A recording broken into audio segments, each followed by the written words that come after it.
Hey Dean, my name is Yasmin Inal. I'm the founder of Amplify Your Dreams, where I empower big dreamers to get clear about their goals and dreams so that they can take charge of their lives, become more productive, and focus on what truly matters. First of all, I want to thank you so much for the amazing video training series and also for this opportunity to share my story. Now, when I think about a time that I was fearful or lacked confidence but did it anyway, there's actually a bunch of things on that list.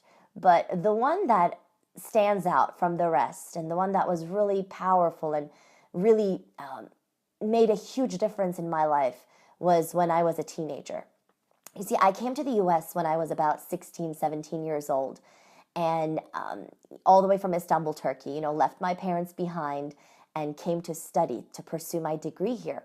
After my freshman year, I went back to Turkey to visit my parents, and 6 days before I was scheduled to fly back to the US, my father passed away.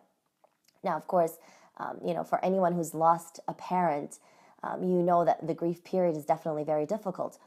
For me, it was also, there was another dilemma, whether I would come back to the US or not, because my father was the one who was financially supporting me.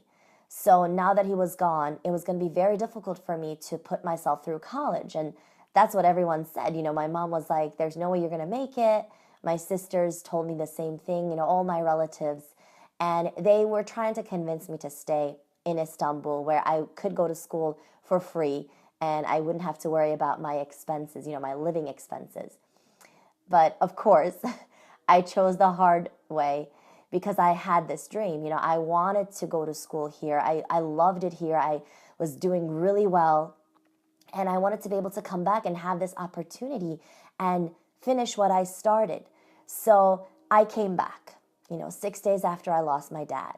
I had no clue. I didn't have a plan. So it was really taking a big risk. And, if you're like, when you're an international student, you can't work off campus. So that was also another thing that added to my stress because I was only limited to the on-campus jobs.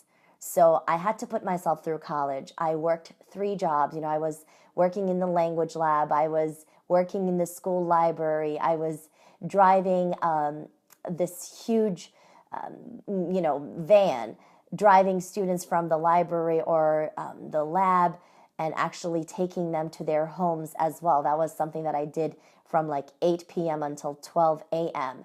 So I was literally working 3 jobs, taking classes, double majored in journalism and French. And I'm glad to say that I was able to finish with high honors, with $0, in debt, right?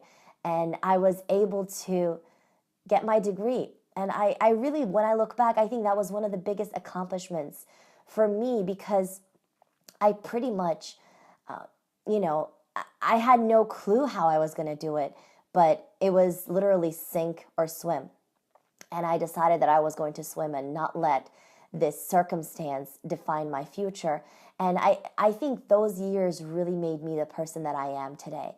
So I hope that this story inspires you, and I hope that I will get a chance to meet you in person. I would love that. Thank you so much once again for being such a shining beacon of light.